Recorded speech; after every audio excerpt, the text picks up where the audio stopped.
In today's video, we're going to dive into the topic of the seasonal rhythms and offer practical strategies for how to handle the winter blues in just a moment.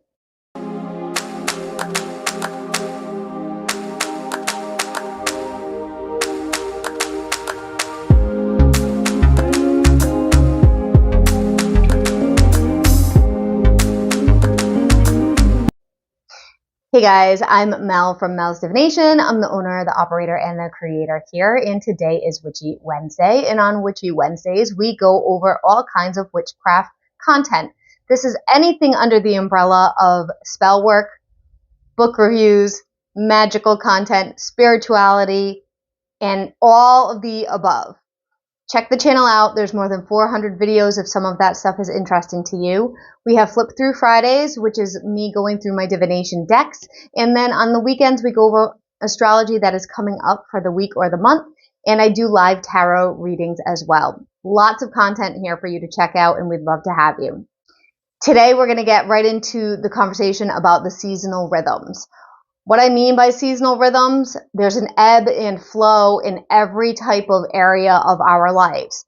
Naturally speaking, talking about the seasons, literally, fall, winter, spring, and summer, talking about how the sun moves around the planet, talking about how there is a time and a rhythm that happens in each specific season. Today we're talking more specifically about winter, if you experience winter. No matter where you are, there is a winter, but some people, it may not affect them as much as others. Winter starts at the winter solstice and it goes all the way to the spring solstice. Winter solstice is December 21st. Spring solstice is March 21st. However, winter depends on where you are. Winter may start in November. It may end in April. It really does depend in your personal region, which is completely fine. This is just a generalization. By understanding this, we can work a little bit more with ebbing and flowing with the seasonal changes and helping us feel a bit more balanced during these months that are not as favorable, energetically speaking. This is a natural cycle. This occurs in our body, in the environment. Plants and animals adapt to the seasons, and so does our bodies. In winter, our bodies produce more melatonin, leading us to increased sleepiness and a slower metabolism, not wanting to be as active. I want you to take a moment and think about the world centuries ago. Thousands of years ago, centuries ago, before there was modern life. Back then, the world and rhythms and people's lives revolved around farming and harvesting in order to live. Yes, the higher ups, maybe not so much. It doesn't really matter. My point is, before there was electricity, before there was indoor heating, before there was modern day things, the people that were surviving back then had to follow more of the natural planet's rhythm because there wasn't so many modern advances and things to make life easy. They would go to bed when it would get dark. They would go to bed a little bit closer to when it would get dark, and then they would get up when the sun came up. That was a natural rhythm. In the winter, they were going to bed much earlier than in the summertime, obviously, when there's not as much sun. There's not a lot of light indoors for people that are just the common folk. This is very natural, and our bodies still want to do this. Our bodies still want to go to sleep earlier when it's darker and rest when it's cold and then come out when the sun is up. That is what our bodies naturally want to do. With hustle culture, we have sort of fallen out of that rhythm by a lot. It's increased it hasn't just happened overnight. But the more modern technology that we have to help us be convenienced, the more expectation there is for us to not live within the natural rhythms of life. It is expected that people continue to be up and work and do things and function well after the sun sets in the winter months. Here, the sun sets around 4:30 in the winter months. That's not, people don't just call it a day at 4:30. You have to continue to work and do your thing until your 10 o'clock, 11 o'clock, whatever bedtime that you go to bed. That is something that makes it really hard for people that their bodies naturally want to be with the season. Meaning, if you naturally want, your body naturally wants you to go to bed early, wants you to rest when it's dark out, and now you can't. You have to work. You have chores to do. You have things to do around the house. You're pushing through it. You're not taking that rest time. That's exactly when the winter blues tend to really hit hard, because we're not honoring what's internal and what we are programmed to do. We're fighting against it and swimming upstream, and it can catch up to us. This is about meeting society's standards and expectations, and instead of just resting and listening. Now let's talk about what the winter blues actually are.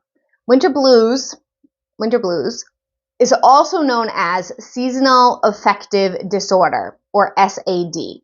This affects a lot of people in the winter months, and symptoms can be something from low mood, fatigue, difficulty concentrating, changes in appetite, social withdrawal, and just not feeling your best self, feeling like you're just not in a good place. Lots of people go through this because of things like your body wanting to do a certain thing, but also because of less sunlight, maybe less nutrients, less activity, and it can make us really kind of just in a funk. I know for me personally, I have struggled with this for years, the majority of my life.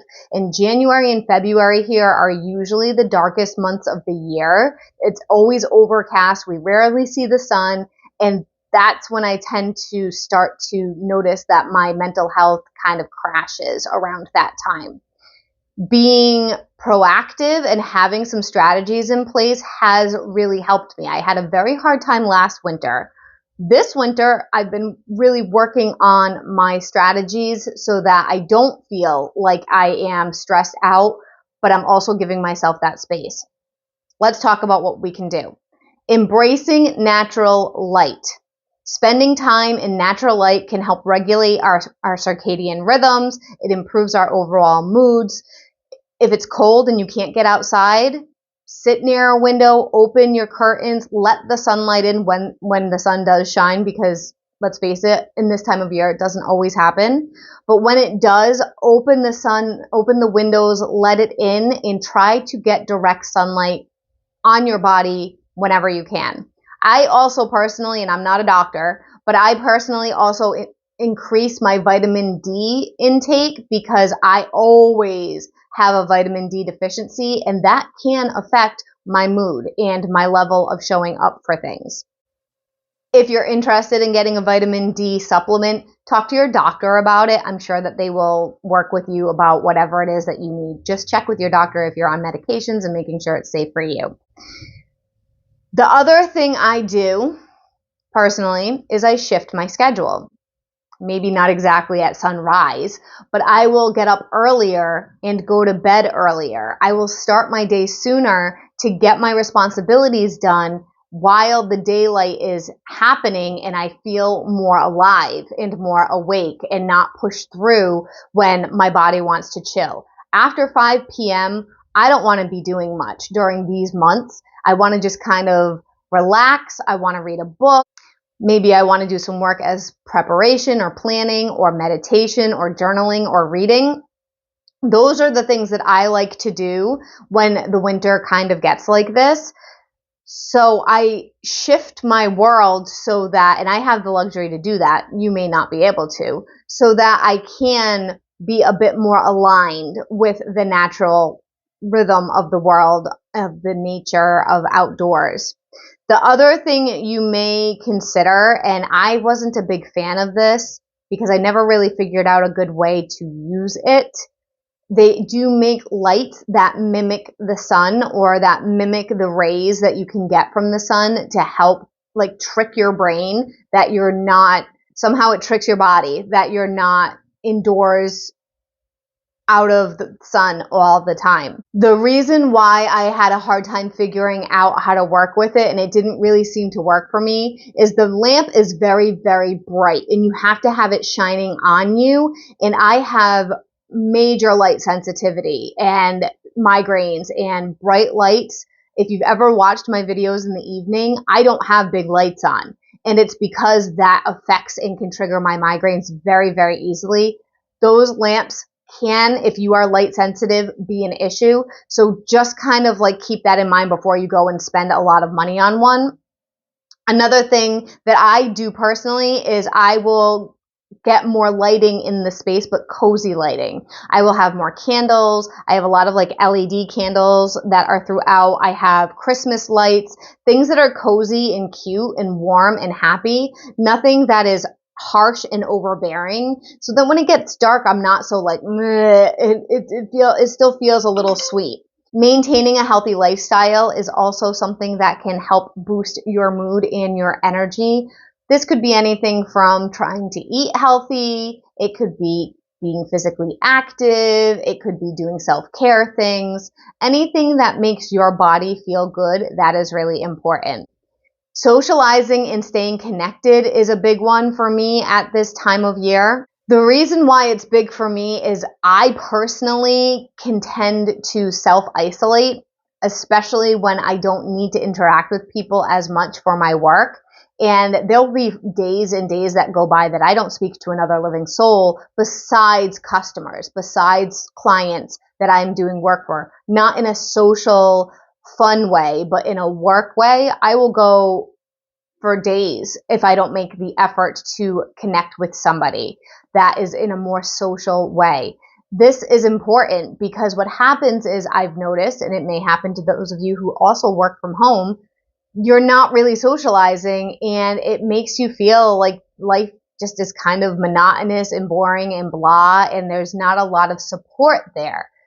Doing things as simple as video chatting or having a nice long phone call, those things work just as well as getting together. Getting together is better, but if that's not an option, feel free to reach out to people. Maybe have a weekly date where you do a phone call with your family member that you love and catch up or something. The next one I feel is really important, and this is engaging in activities.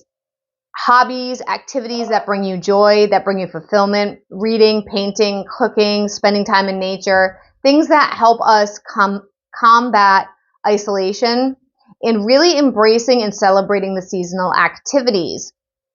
What I mean by that is you do not have to celebrate holidays or Sabbaths specifically, but you can make your own traditions. For example, and it's funny because this happened to me this morning as I was getting ready to film this, and I had already written it down as an example. Since I was a very little girl, my mom and I would do this thing where we would look for robins, the bird robin.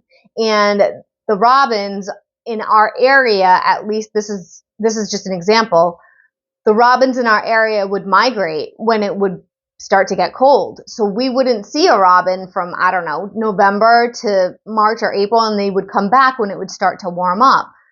We got into this game or habit of looking for the first robin of the season, and that's the hint that it's going to start getting better now. It's going to start getting warmer. We also got into a little bit of a game of paying attention to how much longer the sun is staying up. Oh, the sun sets at 4:30 today. Tomorrow it's 4:32. The day after that it's 4:35. And just kind of looking at that once that hit with the winter solstice, because the winter solstice itself is the longest night of the year. And then it starts to gain a little bit more daylight as the days pass. As a practicing witch, when I learned about the Sabbath of Imbolc, I fell in love with it, honestly. Imbolc, I really haven't done a big video about it, I don't believe, but this is connected to winter and winter blues. Imbolc is a pagan celebration that honors the return of the sun.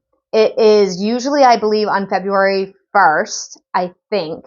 And basically the concept of it is to have a warm meal, to light up your whole house at night, I usually do candles and Christmas lights and a fire, but lighting up your whole space, like really bringing your home to life in the darkness.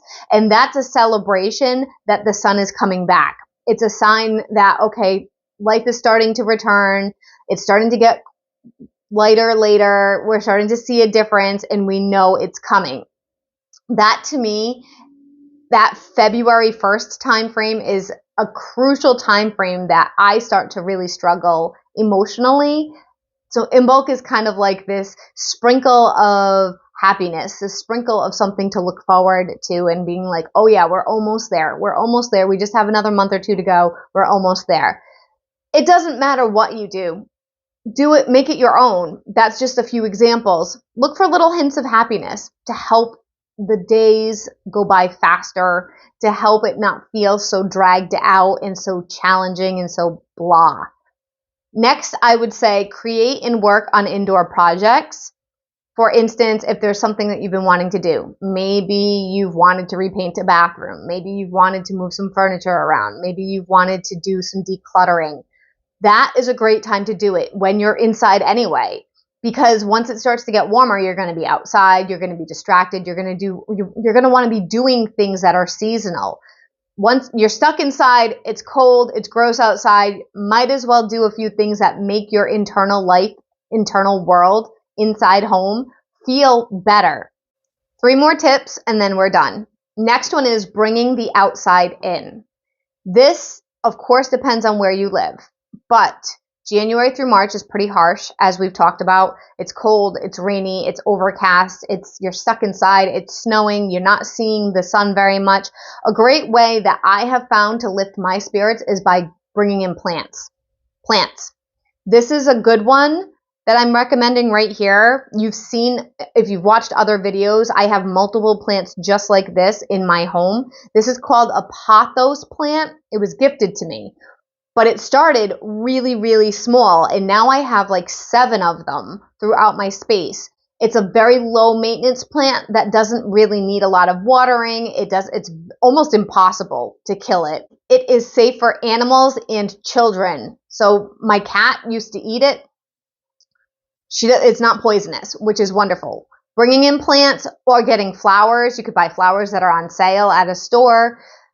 That kind of nature, bringing in the greenery, it tricks your body to thinking that you are more in the springtime, the more green and the more live, vibrant things you have around you. You could also do essential oils, because essential oils, when you really boil it down, are from plant matter.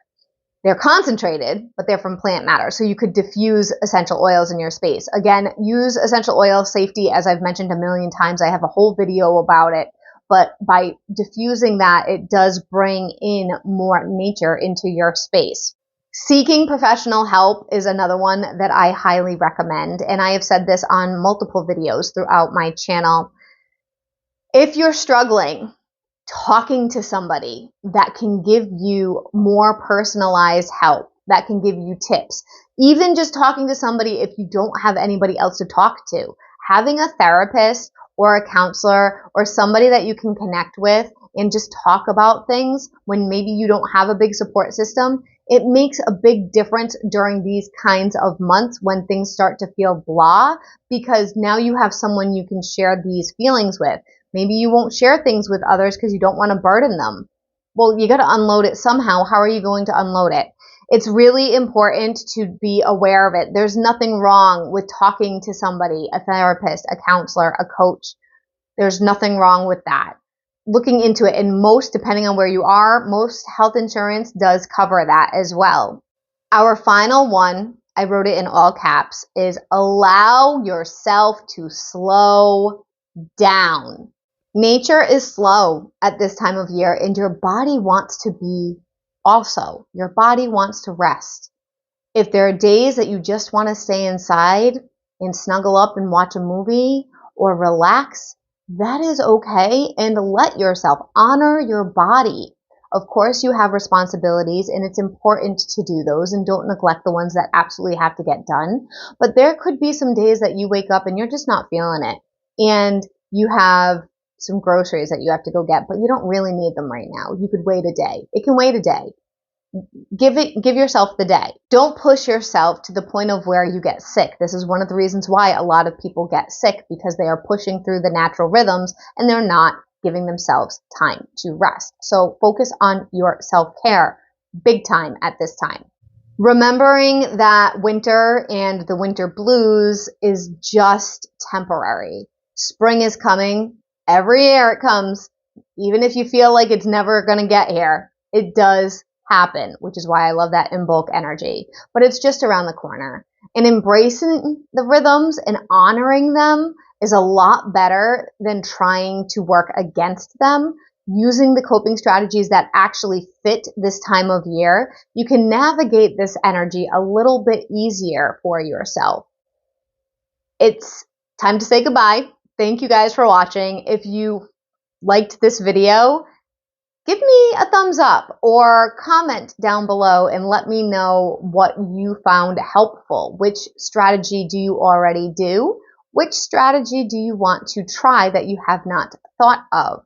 I really appreciate you hanging out with me. Subscribe to the channel, check out the other content, and until next time, stay cozy and take care of yourselves.